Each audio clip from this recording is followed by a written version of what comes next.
Señores, gracias por continuar con nosotros esta mañana. Recibimos a Daniel Toribio, quien es parte de la Comisión Política de la Fuerza del Pueblo y además ha sido funcionario público en varias dependencias estatales. Muy buenos días, ¿cómo amanece usted? Gracias por invitarme. Bienvenido. Toribio, durante los últimos meses se han dado varios casos que llegan a la justicia. Y yo supongo que para alguien como usted, que tiene una mirada profesional, sobre todo sobre dos instituciones de las que usted fue parte, y fue parte como el ejecutivo principal. Usted fue ministro de Hacienda. Y hay un ex ministro de Hacienda actualmente en prisión, en el caso Calamar, el señor Donald Guerrero. Y hay una serie de operaciones que se han desnudado ahí. El Ministerio de Hacienda tradicionalmente no lo habíamos escuchado como en escándalos, pero ahí se puede ver como el poder que tiene, el alcance que tiene y las situaciones que se produjeron. De entrada, sabiendo lo que ha pasado, lo que el Ministerio Público dice que ha pasado, y esos debates, quisiéramos saber si le extrañó, cómo funciona el Ministerio de Hacienda, y si cuando usted fue titular de esa dependencia, sintió que los controles podrían ser tan exiguos o podían fallar de ese modo. Mira, la verdad es que si tú me preguntas, yo me sorprendí, sí, o sea, me sorprendo de lo que he estado oyendo, porque ese no es el Ministerio de Hacienda que yo conocí. O sea, mira, los poderes de un ministro de Hacienda, lo que yo entendía que era poder en el ministro de Hacienda, son muy limitados. Tú dices, instruye pagar el Ministerio de Hacienda. No. El ministro de Hacienda nada más instruye pagar lo que es del Ministerio de Hacienda, pero de ninguna otra institución. De ninguna, no puede hacer. Pero sí tiene la llave para que se proceda, para que se agilice o no. No. Los procesos son simples. Tú tienes una institución, tú mandas una asignación, esa asignación tú la tienes incluida en el presupuesto, eso pasa de la Oficina Nacional de Presupuesto a la Contraloría le da el viso bueno, de ahí pasa a la Tesorería y paga. Nunca pasa por el Ministerio de Hacienda como institución oficial. Ahora, eso es distinto a que tú tengas fuerza para hacer cosas, que no necesariamente sea el proceso institucional para hacerlo. Okay. O sea, por eso... ¿Y de dónde le viene esa fuerza, ese poder? Bueno, eso es otra cosa. Qué sé yo, la percepción que puede tener cualquier persona respecto al Ministerio de Hacienda es la que ustedes tienen, o la que podrían tener, que es una jefatura, pero no es cierto. Porque ¿qué es lo que pasa en el país, como en muchos países del mundo? Son subalternos, pero no son subalternos los que están abajo. ¿Cómo así? ¿Cómo así? O porque tienen el mismo decreto que tú. O sea, el director de la DGI o de aduana es subalterno del ministro de Hacienda. Cobra más que él. No solo eso, recauda más. Si no tienen el mismo decreto. Es más. Entonces la fuente del poder está en el decreto. Claro, no, la fuente del poder está en el decreto, porque tú dices, yo tengo un decreto, tengo otro. Mira, ahí entonces a ese ministro por ejemplo, te voy a poner un caso que todo el mundo lo sabe. Un ministro de Hacienda, antes era secretario de Estado de Finanzas, con el doctor Balaguer, posiblemente se podían pasar meses y no lo veía. Pero el doctor Balaguer veía a 4 gente todos los días. El de aduana. El de aduana, el puesto de la renta, el de rentas internas para ese momento, y el de presupuesto. Por lo tanto, muchas veces cuando tú dices, ¿tiene ese poder Hacienda? Es teórico. En la práctica no es operativo. Eso no funciona así.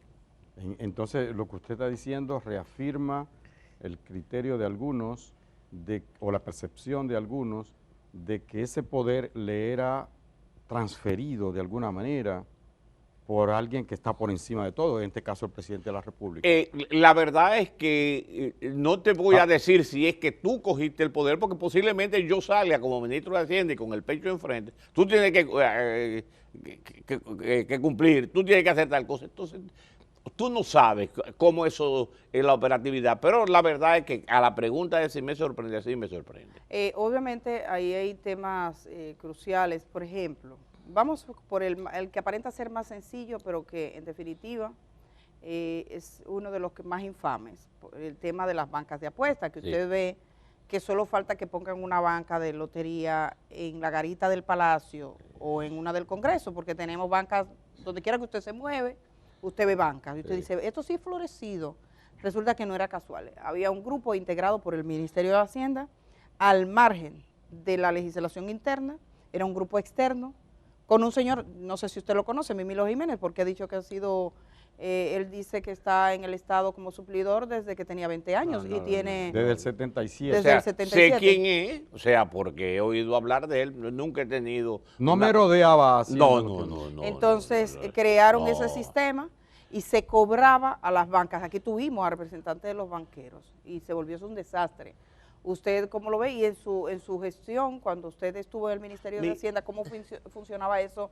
Que loterías y casinos, algo así. Mira, son dos cosas distintas.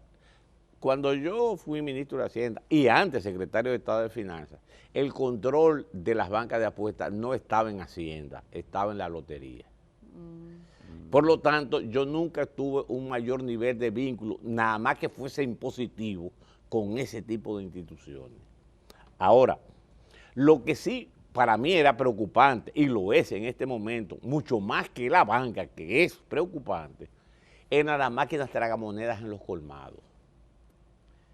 Entonces, en ese esfuerzo, nosotros dedicamos muchas energías para controlar eso. Para controlarlo, para controlarlo, no, para prohibir eso. Y hicimos grandes esfuerzos en eso, no me cabe la menor duda, para hacer eso. Yo tenía un equipo operativo para eso. Es más, yo voy a decir una cosa, por ejemplo, que no la digo. Yo tenía un grupo de gente, de barrio, a los cuales le pagaba todos los meses para que me dijera en qué colmado había máquinas de tragamonedas para irnos a tirarle ahí. Que luego la trituraban. Exactamente. Recuerdo bien. Que también ahí había, siempre ha habido un rejuego. Una cosa es triturar la máquina de tragamoneda, lo de afuera, y otra cosa es triturar la parte de adentro de la máquina de Entonces, tragamoneda. trituraban lo de fuera y dejaban lo de adentro. Entonces, No me uno, de digas, los ese grandes, rejuego. uno de los grandes Ah, esfuerzos un que buen nosotros truco. hacíamos era destruir no la parte de afuera, porque eso lo hacía cualquiera. El sino- cajón. El cajón, sino la parte Oye, qué de trampa. adentro de la máquina de Y en esa tragamoneda. época se dieron casos de gente que trituraba lo de fuera y dejaba lo de dentro. No en mi caso. Pero usted descubrió yo que sí había ese sabía, truco. sí sabía. No que usted supiera. No. Sí sabía que antes se hacía ese procedimiento. Eso sí me llegué a enterar. Entonces nos dedicamos de energía. Por eso yo digo que me sorprende. Era como porque- tener Pegasus y coger el servidor o el case.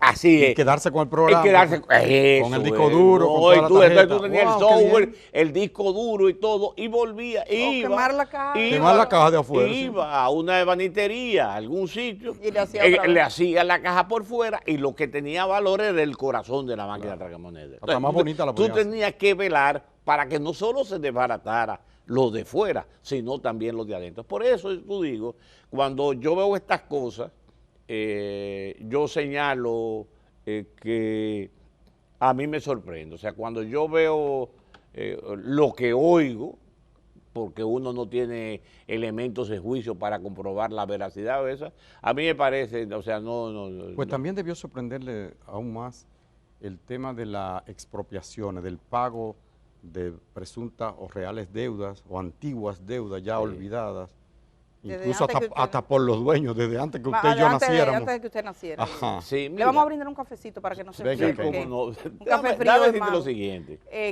Kenia, gracias. Yo no sé si debo decirlo así, pero nunca pagué expropiaciones. Ah, sí. ¿Y le reclamaron? Muchísimo. ¿Por qué no la pagó? No. Yo voy a decir una cosa que no le he dicho en lo personal, no creo que esté haciendo una indiscreción, Ajá. por un consejo que me dio una gente. Me mandó a dar una gente, no me la dio personalmente, fue el doctor Balaguer. Ah, el doctor Balaguer le dio eso. ¿Qué le dijo? 1900, cuando nosotros llegamos al gobierno. Ese fue el que creó el manual de las mañas. O sea, cuando nosotros llegamos al gobierno en 1996, a mí se me ocurrió, por unas experiencias que había tenido, elaborar una ley para el pago de la deuda pública interna. creo que unos 3.000, 2.800 millones de pesos. Nosotros no teníamos congresistas. Como PLD no teníamos congresistas. Porque teníamos, creo que un senador, una cosa de ese tipo. José Tomás Pérez. Creo que lo de José Tomás. Y yo le mando a decir al doctor Balaguer que nos dé una mano apoyando ese proyecto de ley, porque al fin y al cabo era para pagar deuda pública de gobiernos anteriores, de su gobierno, y por lo tanto, y él me mandó, yo te digo, no me lo dijo a mí, yo te estoy diciendo, con el que le mandé el mandado, me mandó a decir, dígale al señor Toribio que sí, que nosotros le vamos a apoyar, pero que recuerde que muchas de esas deudas están pagadas 2 y 3 veces. Ajá, ¿y cómo? ¿Y cómo? O sea, yo te estoy diciendo lo que él me dijo. Y eso para mí fue una experiencia. Entonces, en el caso fue tanto que cuando nosotros terminamos de pagar, nos sobraron muchísimo dinero. Pero hay una... Porque no había. Entonces, en el caso de la expropiación, que voy al tema de la expropiación, si el Estado Dominicano comienza a pagar o comenzaba a pagar todo lo que la gente reclamaba como pago, no tenía dinero nunca para pagar. Aquí hay gente que estaban reclamando el malecón o una serie de cosas que, bueno, pagaron parte del malecón, según de hecho, ahora según devela la operación Calamar, sí, parte del malecón se pagó. Ya para entonces a usted le reclamaron el malecón. No, pero sí había oído. A mí no me reclamaron mucha tierra, porque entre otras cosas, yo tenía un criterio. ¿Y como no estaban pagando? Como no se estaba pagando. Pero hay un problema, Toribio. Una cosa es lo que pasó en el caso Calamar, que sabemos que crearon una estructura y que, por ejemplo, los beneficiarios, hubo un caso que no se concretó, y voy a poner un caso específico, el zoológico dominicano. Ajá. En el zoológico buscaron a la familia que era dueña de esa tierra de cuando surgió el zoológico hace más de 50 años, y le dijeron, te vamos a pagar el dinero, pero tú tienes que devolver, creo que era el 60%. Y ellos dijeron, no, el 60%, no, coge menos. Y por eso el negocio no se realizó. La verdad es que se estructuró un sistema para quedarse ese intermediario con más dinero que los que eran dueños de esas tierras. Usted dice, bueno, Balaguer les decía que se había pagado 2 y 3 veces. No hay dudas de que el Estado Dominicano es un Estado pícaro con mucha gente. Declara una tierra de utilidad pública, no le paga, pero a veces le paga a un intermediario. Y nadie consigue que le paguen si no es por la mediación de alguien. Siempre alguien está mediando, y hay gente como uno de los del caso Calamar, que declaró en su interrogatorio, yo conocí el manejo del Estado y el Estado siempre se ha manejado así. Entonces, esa falta de transparencia del Estado con respecto a las deudas, y usted que elaboró ese proyecto, de pagar a quien le debe, pero realmente, de cumplir con las deudas y de quitar la intermediación, que el caso Calamar está lleno de eso. ¿Qué le parece a usted? Porque no es sencillamente decir, no, yo no pago, pero ¿sabes que existen deudas? Es que mira, yo lo primero es de quién era la tierra en sus orígenes. Es como una vez una deuda del Banco de Reserva de hace 50 años que me fueron a pedir a mí. Cuando me la fueron a decir, reclamar esa deuda con las personas, yo le dije, óyeme, explícame tú, yo soy administrador del Banco de Reserva. En 50 años el Banco de Reserva no ha pagado eso y yo lo voy a pagar. ¿Cómo ve la gente lo que yo haga? O sea, ¿qué pasó en esos 50 años que nadie se le ocurrió pagarlo y lo pago yo? Sí, claro. O sea, cuidado, porque hay algunos que dicen que deuda vieja no se paga y que la deuda nueva se deja poner vieja. Sí, pero yo lo que quiero decir es cómo tú manejas la percepción de los puestos públicos. Ahora, usted está claro que el Estado debería cumplir, si tiene las deudas que asuma en el presente, debe cumplirlo. Otra cosa es esa estructura mafiosa, porque ¿qué me dice alguien que conoce el Estado? Sí. Un televidente me escribe a nuestro chat y dice lo siguiente, dice que el Estado Dominicano, aquí lo tengo, dice el Estado Dominicano, en Hacienda existe un departamento llamado Crédito Público y que tradicionalmente las deudas viejas se pagaban a la discreción del ministro de turno. No es cierto. No es cierto. No es cierto. No. Yo te aclaro, no es cierto. No es verdad. No.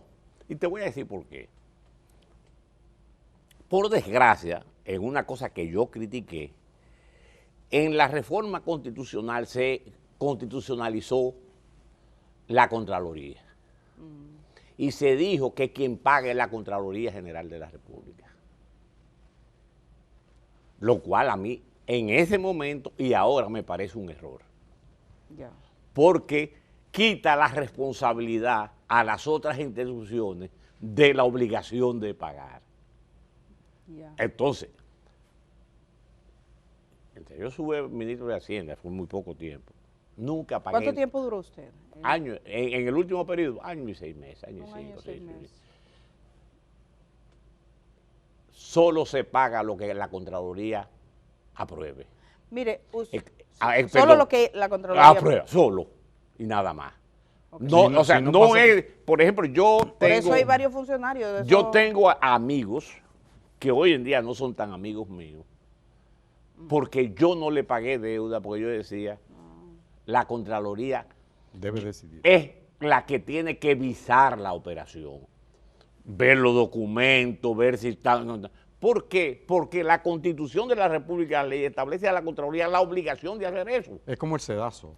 Exactamente. Entonces, lo otro, Hacienda, debía convertirse y debe convertirse solamente en un sello gomígrafo de la aprobación que ha hecho Pero Contraloría. entonces, según Calamar, según la operación Calamar, Hacienda devino entonces en un suprapoder, en un poder, algo todopoderoso, por la cantidad de dinero. La verdad es que Pero- no, pero no usted- entendería el cosa así. O sea, no entendería... usted leyó el expediente. Sí, pero no entendería si eso es una decisión de Hacienda o personal.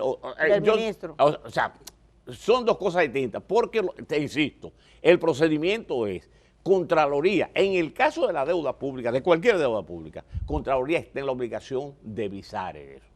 Y visado por Contraloría, cualquier ministro lo firma.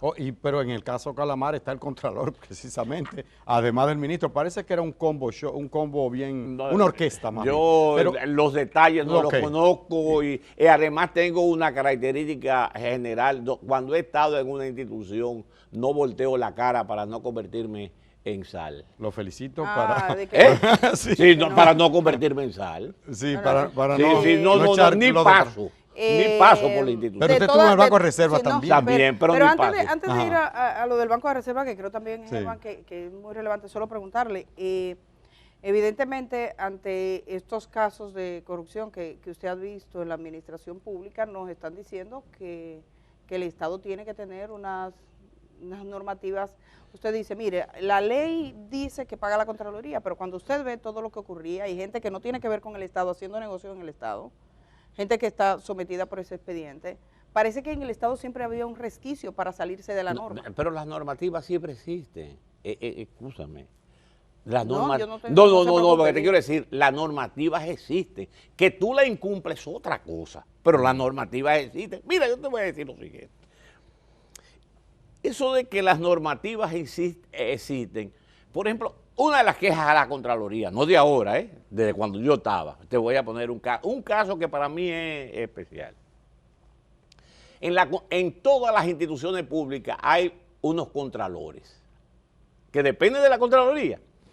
Entonces, esos señores que son empleados de la Contraloría, tú le llevas los documentos, tú trabajas, pon tú en bienes nacionales, y le llevas los documentos, mira, dices, no, eso no se puede pagar, eso viola este procedimiento, y este procedimiento.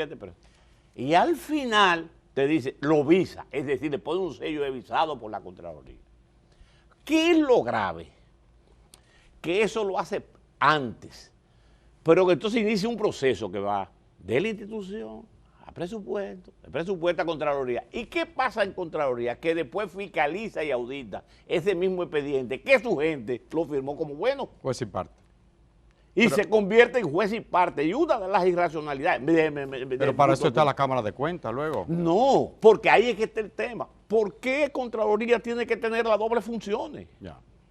Bueno, hay otra institución importante, vital, que sale a relucir en esto. Yo sé que usted no quiere mirar para atrás, pero es el caso del Banco de Reservas. Serias irregularidades personas que podía ir en un solo día y retirar montones de dinero. Hay alguien 1.000 millones de sometido, pesos. Sí, hay varias Sí, personas. no, En no, el no. caso Coral, una gerente. Sí. Sí. En el La gerente caso, bajo En el caso, reserva. sí. y en el caso Calamar está sometido el contralor, No, que no, era no. del Banco de Reserva. Sí, me parece. ¿Qué? Bueno, está No, como no. testigo, lo No, tiene, no, parece. no, sí. no, Lo no, cita. no está en ninguno de los casos, ni como testigo ni como sometido, hasta ahora. Sí, está citado. Correcto, Le voy a pero decir No, el nombre. no, pero es que esté citado, escúchame. Ajá, espérate. ajá, Por eso aclaro, ajá. en ninguno Eso. de los casos ni está ni sometido ni como testigo.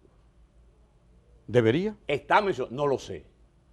Pero es habitual. Eso es una decisión de la Pero fiscalía. es habitual, porque a uno le llama la atención, que una persona que no tiene Mira. un bolsillo tan grande como un chofer, por ejemplo. Un Andrés co- Guerrero. Sí, Ajá. pero yo estoy diciendo que no Excontralor. está ni sometido, ni tiene medida de coerción, ni es parte del expediente. No, porque él dice que... ¿Cómo se da ese proceso? Y usted que fue administrador del banco, ¿es creíble o No, es normal? yo no conozco los detalles. Ahora, lo que sí te digo es lo siguiente. En todos los bancos, no en el Banco de Reserva, sino en todos los bancos, hay un departamento que se llama el Departamento de Cumplimiento. Cumplimiento, ¿qué significa? El Departamento de Cumplimiento es el que tiene que velar con que las cosas se hagan. Y si no se hacen correctamente los depósitos y ese tipo de cosas, entonces eso tiene que ir necesariamente a un departamento que depende de Hacienda, en el cual tú notificas que algo irregular está pasando con ese cliente. Y es esa institución la que se dedica a investigar eso. Por ejemplo, no es que los bancos no te permiten que tú lo deposites, es que el Cumplimiento llama y dice, Tal cosa. espérate. Da la alerta. Sí, da la alerta. Por ejemplo, Eddie Febre, no es el ejemplo, Eddie Febre. Juanita López. Ese es Juanita López. sí, Juanita, vamos. Juanita. Déjame darle un nombre. Déjame darle un nombre. Juanita López Sí. va con $15,000 a depositar. Cumplimiento. Eddie nunca se ha ganado $15,000. $15,000 a depositarlo y Cumplimiento dice, espérate, hey, ¿quién es Juanita López? ¿De qué es lo que se trata? ¿A qué es lo que está haciendo? Entonces, aun y cuando el banco en algún momento se lo acepta, notifica, Por si acaso. no para que lo investiguen. Ahora, no, Pero ¿y qué pasa si el que apara batea, como decimos en el barrio, si el que da la orden es el mismo ministro de Hacienda y que a la vez jefe de todo eso? ¿Qué pasa? Y del propio el banco presidente son del parte. consejo. sí, depende, siempre va a depender de del nivel de compromiso, más de compromiso no, de responsabilidad que tú tengas en el puesto. O de complicidad en la acción. Eso sí, de cualquiera de las dos cosas, pero de responsabilidad. Por ejemplo, yo debo decir, y yo he pasado estoy en la administración pública de 1978. No ha caído preso nunca. No, pero No, no. Dios te oiga. Así Yo bien. estuve en la administración pública de 1978. Yo entré con don Antonio, con Manuel José Cabral en la Secretaría de Estado de Finanzas en el 78 como técnico, director. Después estuve con el doctor Abinader, con el papá de él, con don Bolívar Báez Ortiz y con Manuel Coco. Y con Florencio Lorenzo Silva. Todos ellos fueron mis jefes en los gobiernos de don Antonio, de Salvador y de Balaguer, en los tres casos. Nunca nadie me dio una orden que yo entendiera que era irregular y que yo la cumpliera. Es más, no me la dieron. No fue que no, porque una cosa es decir, no, tú la rechazaste. No, es que nadie me lo dijo. Es como el problema esto del pago de los terrenos. A mí nadie, o sea, yo no sé si eso vale mucho o poco dinero, porque nadie me acercó para decirme, aquí hay esto. Toribio, evidentemente ver, por ejemplo, que se transportaba dinero en camiones blindados y a un enviado de un señor a sacar 1.500 millones de pesos, ahí está uno encima de otro, que no se usa esas cantidades de dinero, de hecho pregunta en un momento determinado, y ese año la mayor operación, más que ninguna multinacional del país, más que salud pública, más que el Ministerio de Educación, que no saca dinero en efectivo así, fueron de esas empresas cuyos propietarios eran Santa Patrás, de un campesinito, de una gente allí, una gente acá, que no tiene dinero. ¿Eso cómo puede operar? ¿Y qué se supone? Porque, bueno, usted estuvo en el ámbito bancario también. que debe ser la norma en este país para que algo así no suceda más. Es que esos detalles yo no me los sé. O sea, yo no sé si son 1.500 en 10 años Sí. o 1.500 en un día. O sea, yo no lo sé. Yo, Eddie, yo no puedo hacer... Pero le sorprende. No, nada de No, lo no, que- escúchame. Sí. El Banco de Reserva, cuando yo estaba, manejaba 100.000 millones de pesos. O sea, nosotros en los puestos manejamos miles de millones de pesos en papeles. Muchas veces las cifras son magnitudes para el otro, para el que está en la operación diaria. No lo sé, o sea, son detalles.